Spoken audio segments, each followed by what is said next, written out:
Bom dia, pessoal. Passamos agora a fazer os nossos estudos no capítulo 4 do livro do Halliday, volume 1, quando passamos a analisar o movimento em duas e três dimensões. Vamos lembrar que no nosso capítulo 2,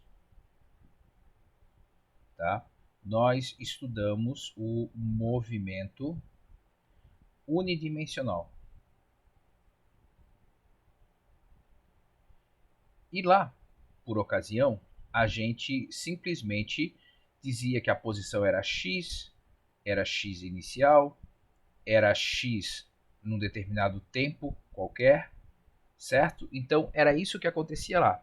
Agora, quando a gente começa a pensar em duas dimensões, a gente começa a analisar simultaneamente o movimento na direção x, na direção y, e quando são em três dimensões, nós vamos ter x, y e z. Tá? Os conceitos básicos não se alteram, os conceitos básicos continuam os mesmos.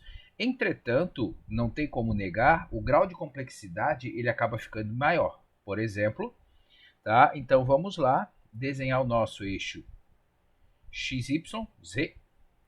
Então aqui eu vou ter o meu eixo X, aqui eu vou ter o meu eixo Y e por aqui assim o meu eixo Z. Tá? Então, deixa eu só organizar aqui. Aqui é o eixo X, aqui é o eixo Y e aqui é o meu eixo Z, tá? Com seus vetores unitários de JK, como nós já vimos anteriormente. Só que agora, essa partícula, por exemplo, ela vai estar numa posição aqui no espaço.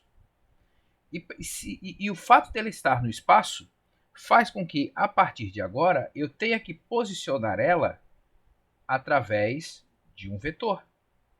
Tá? E esse vetor agora, ele é um vetor R. Esse vetor R, então, vamos lá. Então, eu vou ter o meu vetor posição, tá? Que é o meu vetor R. Esse vetor R, ele vai ter uma componente X, uma componente Y e uma componente Z. Ou seja, eu vou ter o meu vetor R com um Rx na direção I, mais um Ry na direção J, mais um Rz na direção K. Então, eu tenho que parar e pensar que agora eu tenho que dar todas essas informações. Agora, como é que a gente vai determinar essas informações? Então, vamos lá. Por exemplo, eu vou ter que rebater esse ponto aqui. Esse ponto aqui eu vou ter um Rx, eu vou ter aqui um RZ e eu vou ter lá um RY. Então perceba que quando eu posiciono esse meu vetor R no espaço, ele me dá automaticamente uma posição no eixo X, uma posição no eixo Z e uma posição no meu eixo Y. Então, tudo isso eu preciso levar em consideração agora, certo? Bom, quando nós víamos lá no nosso unidimensional, nós vimos que o ΔX, que era o deslocamento, ele era a posição final menos a posição inicial, ok? Agora, nesse modelo bidimensional ou tridimensional, o que vai acontecer? Eu vou ter um ΔR, que vai ser o meu R final, o R2, menos o meu R1. Bom, e se eu tenho o R2 e se eu tenho o R1, eu tenho que lembrar que o meu ΔR agora, ele vai ter que ser, quem que vai ser o meu R2? Vai ser um R2 na direção XI, mais um R2 na direção YJ, mais um R2 na direção ZK, menos. Bom, aí eu tenho que ir lá e fazer a mesma análise para o meu vetor R1. Então eu vou ter um R1x na direção I, mais um R1y na direção J, mais um R1z Z na direção K. E aí, quando eu vou fazer esse meu vetor deslocamento, tá? O que eu vou ter? Eu vou ter um R2x menos R1x na direção I, mais R2y menos R1y na direção J, mais um R2z menos R1z na direção K. Certo? Então, cada pedacinho desse, eu vou ter um deslocamento na direção X, um deslocamento na direção Y e um deslocamento na direção Z. Tá? Então, perceba que agora o meu grau de complexidade ele vai aumentar por conta que eu tenho que fazer simultaneamente análises na direção X, na direção Y e na direção Z. Tá certo? Bom, podemos agora fazer o exemplo 4.01, que ele faz a análise de um movimento bidimensional para um coelho. Tá certo? Então, olha só. Ele me disse o seguinte. Deixa eu só colocar aqui um eixo X e um eixo Y. Tá certo? Deixa eu colocar aqui para onde que cresce o meu eixo X e o meu eixo Y. Tá? Opa. X. Bom. Um coelho atravessa um estacionamento no qual, por alguma razão, um conjunto de eixos coordenados foi desenhado. As coordenadas da posição do coelho em metros, em função do tempo, são seguidas em segundos, são dados por. Então, essa equação aqui, ela vai me dizer onde que o objeto está na direção x ao longo do tempo. Essa equação aqui, ela vai me dizer onde que o coelho está na direção y ao longo do tempo. Tá certo? Bom, aí vem a letra A. No instante t igual a 15 segundos, qual é o vetor posição R do coelho na notação dos vetores unitários e na notação módulo ângulo? Tá? Então, olha só. Se eu quero saber... Vou só jogar aqui um pouquinho para cima. Isso. Se eu quero saber, na letra A, qual a posição do coelho no instante t igual a 15 segundos, eu vou fazer exatamente aquilo que eu já fazia lá no meu capítulo 2. Então, por exemplo, se eu quero saber o meu Rx, o que eu vou fazer? Eu vou pegar aquela minha equação lá, menos 0,31 vezes t ao quadrado, só que o tempo é 15. Mais 7,2 vezes t, só que o t é 15. Mais 28. Então, o Rx, a posição na direção x desse coelho após 15 segundos, vai ser 66 metros. Agora, para eu calcular o meu Ry, tá, eu vou fazer a mesma coisa. Tá? Então, eu vou pegar a minha equação lá em cima, Ry. Então, vai ficar 0,22 vezes t ao quadrado, que é 15, menos 9,1 vezes t, que é 15, mais 30, ok? E após fazer isso, eu encontro que o meu Ry, ele está valendo menos 57 metros, tá certo? Então, olha só, quando eu começo e faço essa análise, eu posso chegar à seguinte conclusão. Aqui eu vou desenhar meu eixo X.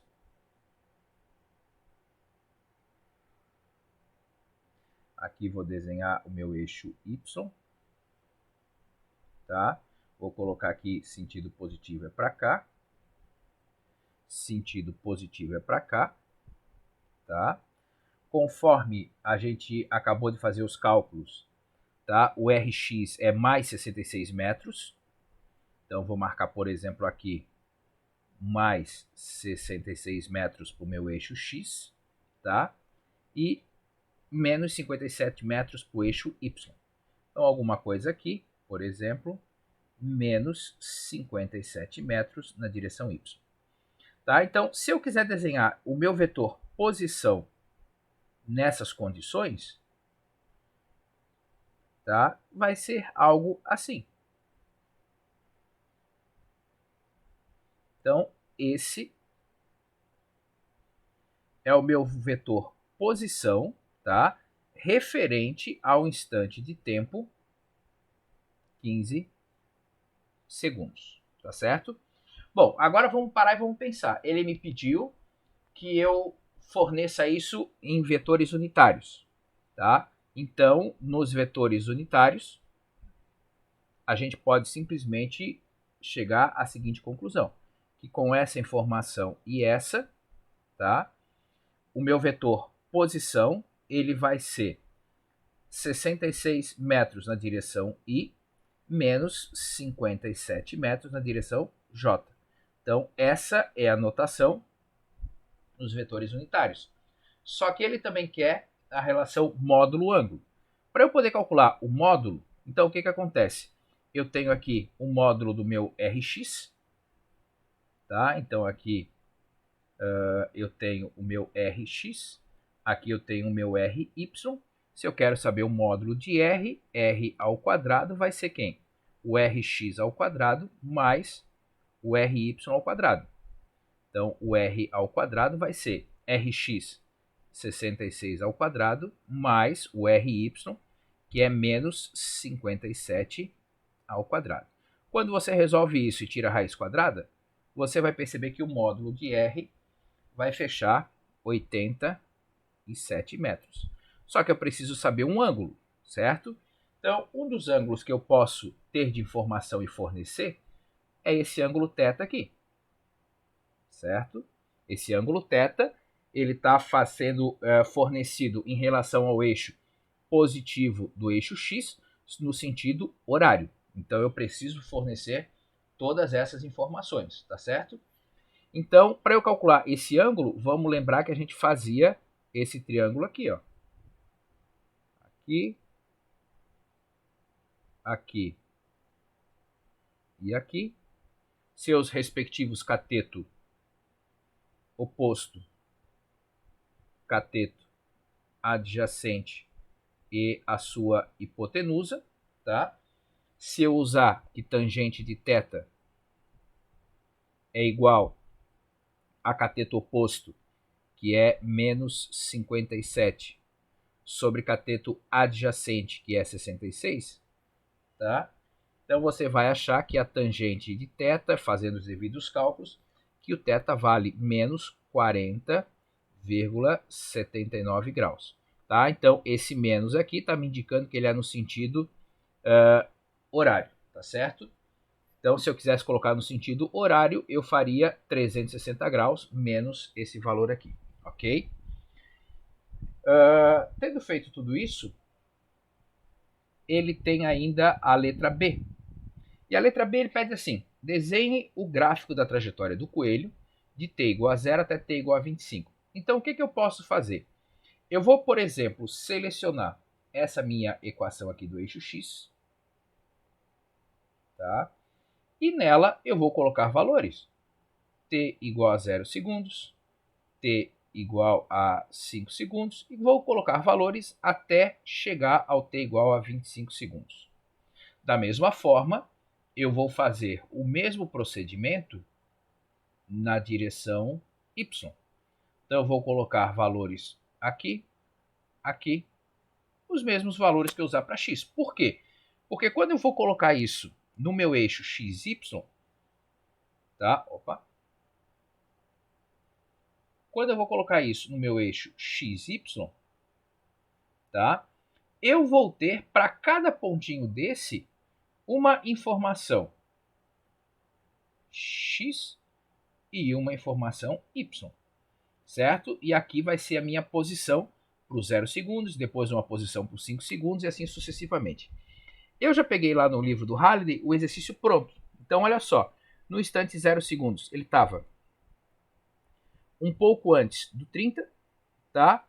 E estava aqui no 30. Depois, 5 segundos, ele estava perto dos 60, aqui nos 55 aproximadamente, e aqui no menos 10.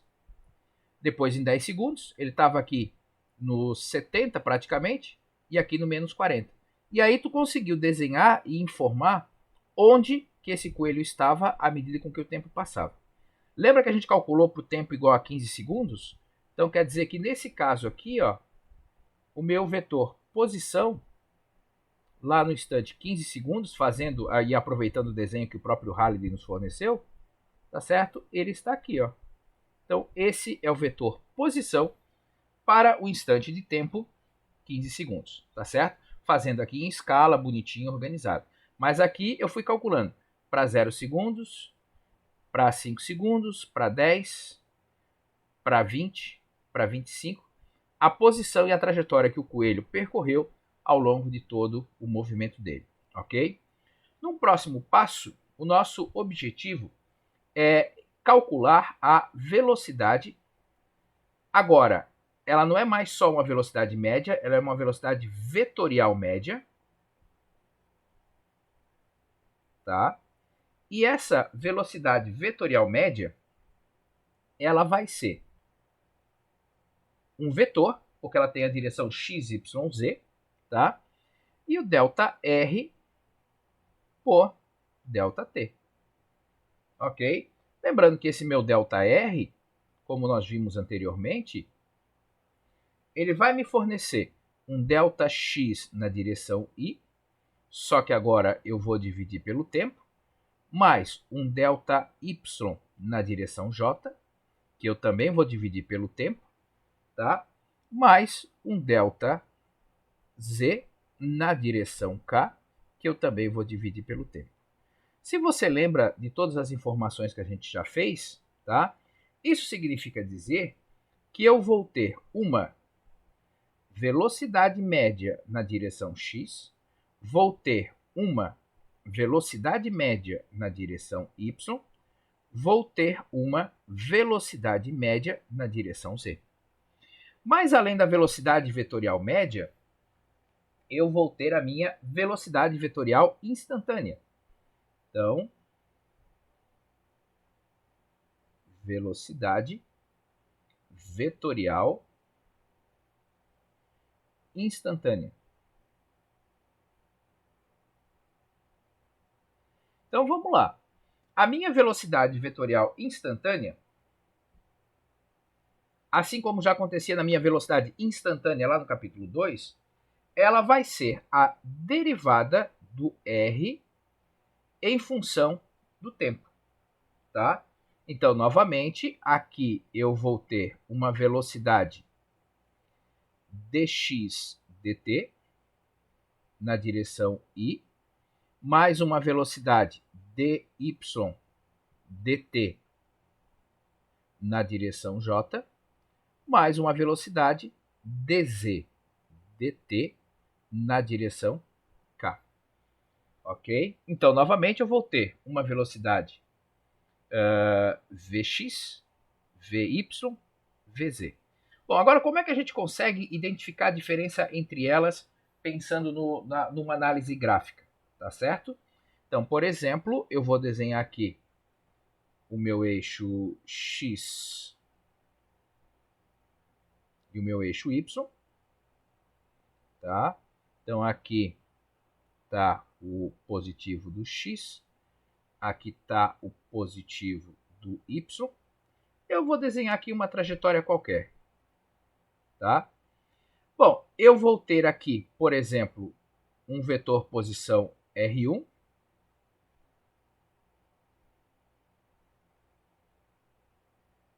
Tá? Então, aqui eu tenho o vetor posição R1.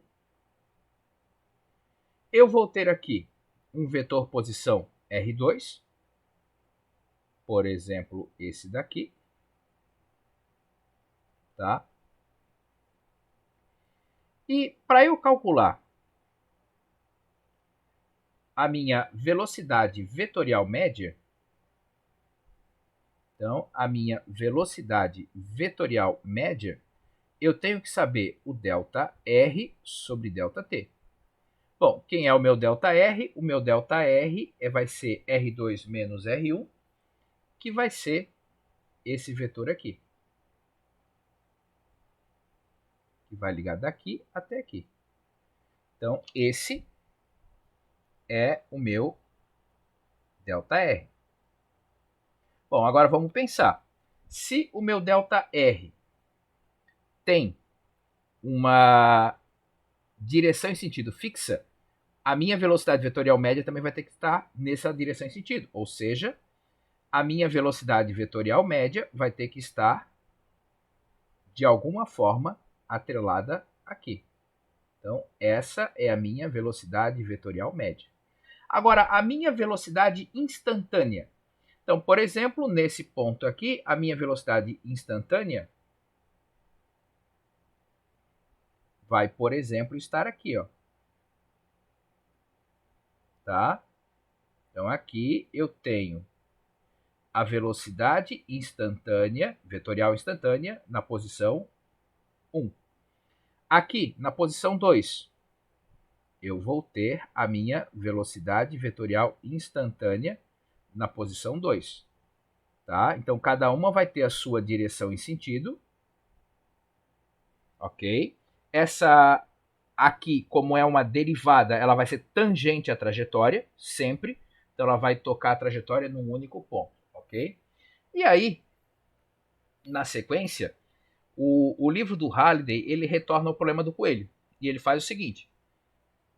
A velocidade bidimensional do coelho correndo, lá no nosso problema 401. Determine a velocidade no instante t igual a 15 segundos do coelho no exemplo anterior. Tá certo? Então, o que eu tenho que fazer?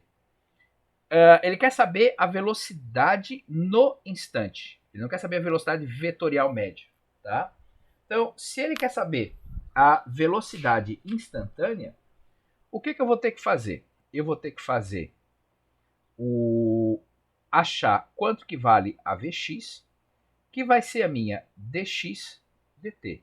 Ou seja, a minha Vx vai ser menos 0,31 t ao quadrado mais 7,2 t mais 28, derivando em relação a t. Bom, aí você precisa lembrar que essa derivada de t, nós já vimos lá, tá certo? Vocês não viram o cálculo ainda, tá? A derivada de t ao quadrado é 2t, a derivada de t é 1 e a derivada de uma constante é 0. Então, se você faz 2 vezes menos 0,31 vezes t ao quadrado, vezes t, perdão, você vai encontrar o seguinte, que a velocidade na direção x, ela vai valer menos 0,62t mais 7,2. Ok? Vou repetir o mesmo processo para a direção y.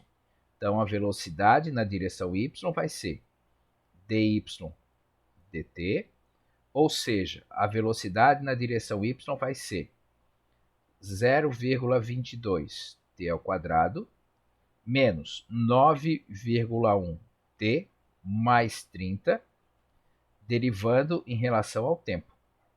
Tá? Derivada do t ao quadrado 2t, derivada do t é 1 e derivada de uma constante é 0. Isso significa dizer que a minha velocidade na direção y, ela está valendo 0,44t menos 9,1. Bom, mas ele quer saber no instante 15 segundos.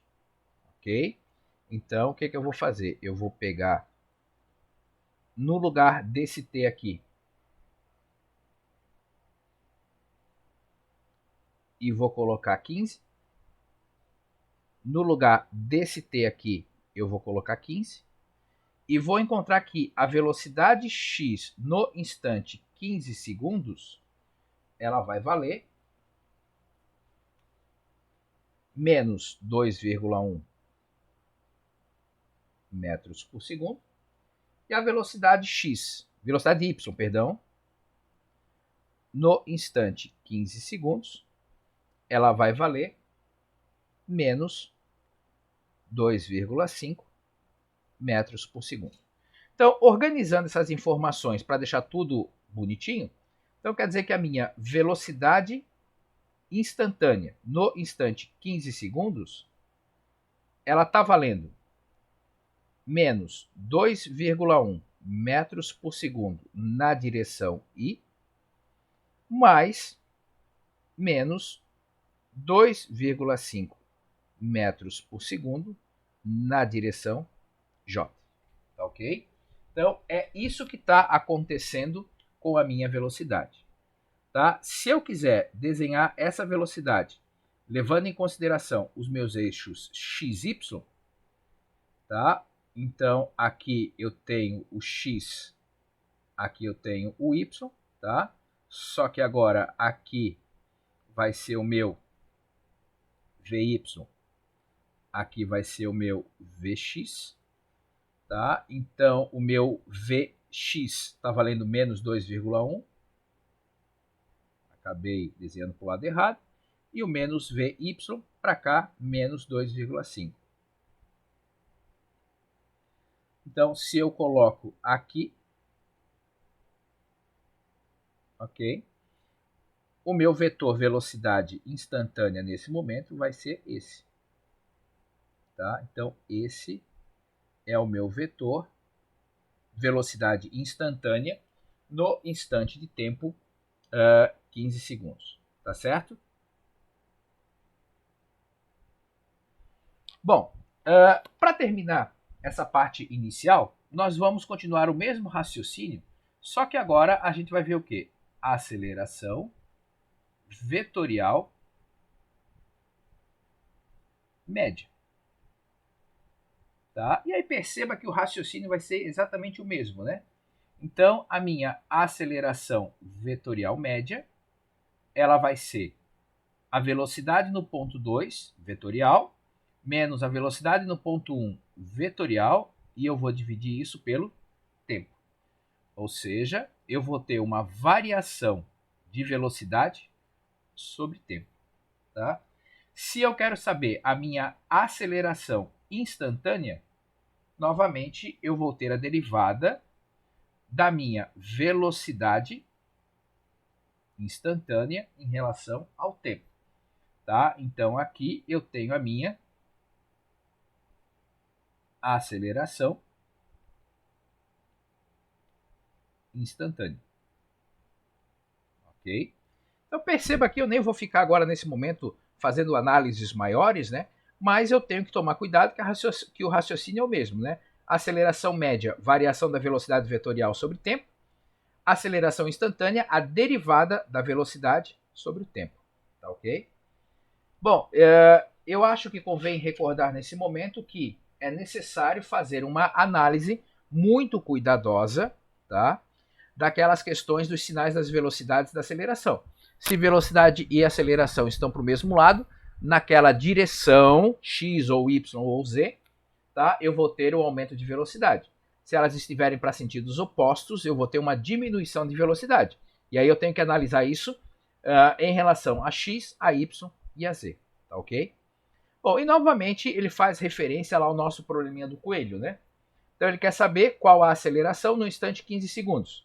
Bom, então o que nós já temos até aqui? Nós já temos a posição, nós já calculamos qual que é a minha velocidade na direção x, e agora eu tenho que calcular a aceleração na direção x fazendo dvx dt, tá? Então a minha aceleração na direção x vai ser a derivada de menos 0,62t mais 7,2 dt. Lembrando que, e aí isso precisa ser gravado, derivada da constante em relação a t é zero, derivada de t em relação a dt é 1, tá? Então isso significa dizer que a minha aceleração x ela vai valer menos 0,62 metros por segundo ao quadrado. Como não tem nenhuma dependência com t, significa dizer que essa aceleração ela é constante na direção x ao longo de todo o meu movimento, tá certo? Da mesma forma, vou fazer análise aqui na direção y. Nós tínhamos a função y, fizemos a derivada para calcular a velocidade, e agora eu preciso fazer a derivada para calcular o meu AY, ou seja, o meu dvy dt.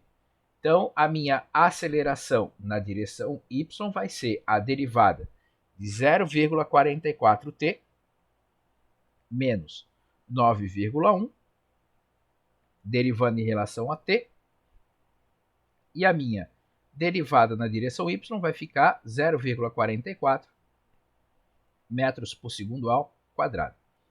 Fazendo então a organização de todas essas informações, eu chego à conclusão de que o meu vetor aceleração instantânea ele vale menos 0,62 na direção y mais 0,44 na direção j. E ele é um vetor constante ao longo de todo o meu movimento, tá ok? Então, por hoje era isso, bons estudos e até a próxima aula. Tchau, tchau.